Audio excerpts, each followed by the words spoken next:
कशी माऊली होती माझी लेक. तुम्ही म्हणत होते दिवस पकडणार नाही देवासाठी. मला लय राहिलं ना. कसं लग्न केलं होतं मी. की ते हत्याच केलेली, आत्महत्या माझी मुलगी करू शकत नाही. त्यानं सगळ्यांनी मिळून तिला मारलेले.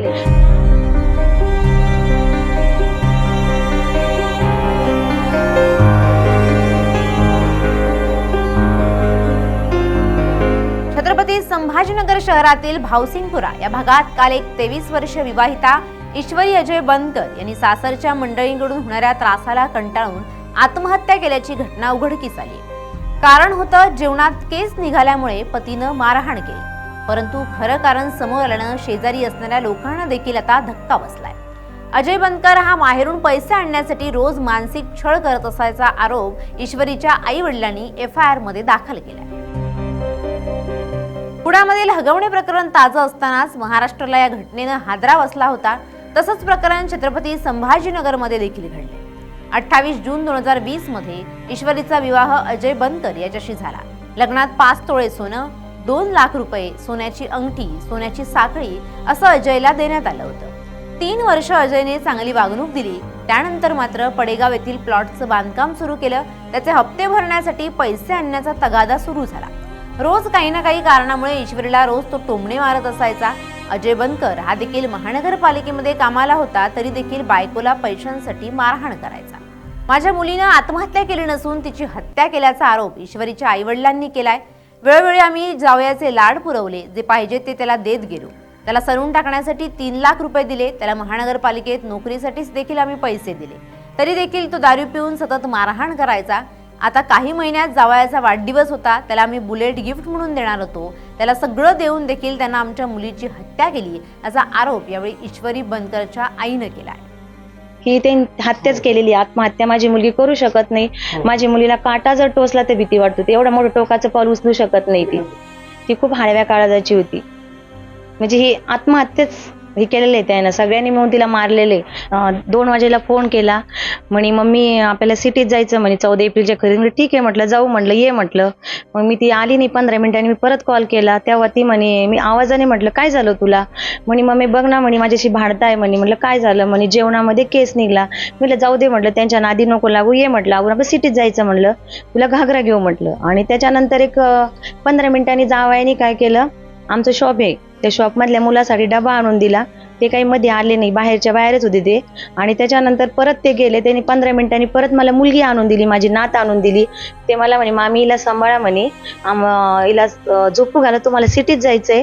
मी म्हणलं मी येत नाही म्हटलं, मी हिला सांभाळते, तुम्ही 2 जण जा. ते म्हणे मामी मला ड्युटी म्हणे. म्हणलं ड्युटी आहे का. तर मग एक 15 मिनिटांनी परत मला त्यांचा फोन आला. 3च्या दरम्यानमध्ये मला म्हणे मामी ईश्वरी फोन उचलत नाहीये. म्हणजे ठीक आहे म्हटलं मी लावते. मग मी फोन लावला तिला, तर ती मला फोनच उचलला नाही. मग मी म्हटलं परत कॉल केला. मग मी रेकॉर्डिंग व्हॉइस कॉल मध्ये तिला म्हटलं फोन उचल म्हटलं लवकर, किंवा आवरून असेल तर लवकर ये म्हटलं इकडं.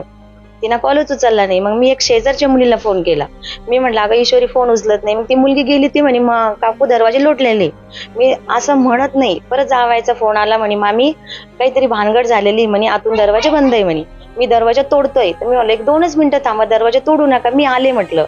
आणि मी तिच्या घरापर्यंत जायला मला 1-2 मिनिटं लागतात. जेव्हा मी तिच्या घरी गेले त्यावेळेस ती अशी दिवाणावर तिला टाकलेलं होतं, अंगावर पाणी टाकेलं होतं. आणि एक शेजारचा सिरसाट नावाचा मुलगा अजय बनकर आणि शेजारच्या 2-3 मुली होत्या. त्या मुलींना म्हणजे तिला उचललं. मी गेले जोऱ्या जोरात आडायला लागले. उचललं, रिक्षा पण बाहेरच होत्या, रिक्षात टाकलं आणि तिला घाटीत नेलं. डॉक्टर म्हणे गेली म्हणे, खूप वेळ झाला म्हणे. आणि ज्यावेळेस त्यांची भांडणं चालू होती त्यावेळेस आमच्याकडे धुण्या भांड्याला जी बाई आहे ना, ती भांडे घासत होती. तर ती मला म्हणे मम्मी तू आमिषाला विचार म्हणे माझ्यासोबत किती भांडताय, किती धावून येत आहे म्हणे. मी म्हटलं जाऊ दे म्हटलं, तू तयारी कर आणि माझ्याकडे ये म्हटलं. बस त्याच्यानंतर माझं आणि तिचं काहीच बोलणंच नाही. आमच्या मुलगी आम्हाला मयत म्हणूनच हातात दिली आणि घाटीमध्ये नेऊन ते फरार झाले. म्हणजे त्यांना घाटीत आणून टाकलं प्रेत आणि ते फरार झाले. आणि मेन आरोपी तिची एक वैशाली, तिची मेन आरोपी वैशाली विजय मगरे, अश्विनी विजय मगरे, अश्विनी महेश फुले, ह्या तिला वारंवार त्रास द्यायच्या. तिची मोठी जी नणंद आहे तिनं आता फाशी घेतली होती. 15 दिवस ती इथं राहिली. त्यावेळेस त्याने तिच्या दोघी बहिणीने मिळून खूप छळ केला, म्हणजे खूप छळ केला. मला सांगा, ज्यावेळेस ही आत्महत्या झाली तुम्ही त्यांना हॉस्पिटलमध्ये नेलं, त्यानंतर पळून का गेले ते? कारण तिथे त्याने उभा असणं गरजेचं. माझं म्हणणं काय होतं, तुम्ही गुन्हा केला नाही ना, मग तुम्ही पळून नका जाऊ ना. तिच्या नंदाचं काम होतं ना, की बाबा तुम्ही आम्हाला पोलीस प्रोटेक्शन द्या, आम्हाला आमच्या भाऊजाईचा चेहरा बघू द्या, आम्हाला माझ्या भाऊजाईची मौतीला जाऊ द्या. मग ते मौतीला पण नाही आले, मग ते पळून का गेले? 2 दिवसांपूर्वी ईश्वरीच्या आईला फोन करून ईश्वरीनं 14 एप्रिलला बाबासाहेब आंबेडकर जयंती आहे, आपण नवे कपडे घेऊया, तुला साडी घेऊ, मी चांगला घागरा घेते, लहान मुलगी त्रिशाला एक चांगला ड्रेस घेते, असं ती आईला म्हणाली होती. त्यानंतर मात्र दुपारी 3-4 दरम्यान मुलीची आत्महत्येचीच बातमी समोर आली. छावणी पोलीस ठाण्यात तक्रार दाखल करण्यात आली असून या प्रकरणी 16 जणांवर गुन्हा दाखल करण्यात आलाय. यापैकी एकूण 7 जणांना आतापर्यंत अटक करण्यात आली आहे.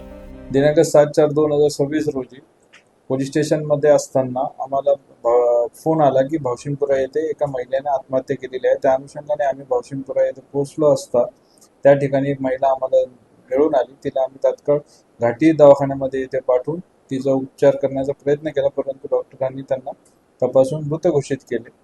त्यानंतर ज्या महिलेचे वडील नामे राजू भुजंग हे पोलीस स्टेशनला आले व त्यांच्या सांगण्यानुसार आम्ही 17 जणांवर हुंडाबळीसारखे कठोर कलम लावून गुन्हा दाखल केलेला आहे. त्यामध्ये फिर्यादीमध्ये त्यांच्या वडिलांनी सांगितलं आहे की वारंवार त्यांना पैशाची मागणी होत होती. त्यांनी लग्नामध्ये पैसे दिले होते, सोने दिले होते, परंतु त्यांना वारंवार घराचे हप्ते भरण्यासाठी मृत महिलेचा पती व त्यांचे नातेवाईक हे वारंवार त्रास देत होते. त्या अनुषंगाने त्यांनी फिर्याद दिलेली आहे आणि त्या दिवशी भांडण व्हायचं कारण हे त्यांनी सांगितलेलं आहे फिर्यादीमध्ये की जेवणामध्ये केस पडला होता आणि त्या केस पडल्याच्या कारणावरून त्यांच्या आपापसात भांडण झाले आणि त्यामुळे तिने रागात येऊन तिचं जीवन संपवलं असे सांगितलेले आहे.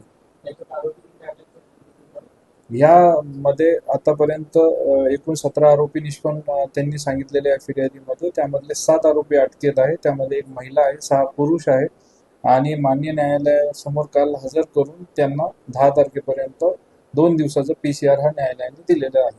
आर्थिक देवाणघेवाणीवरून देखील त्यांच्यामध्ये खटके उठत होते असं तक्रारी नोंद आहे किंवा तिचा छेड केला जातो, तर त्या दृष्टिकोनातून तपास करतायचं.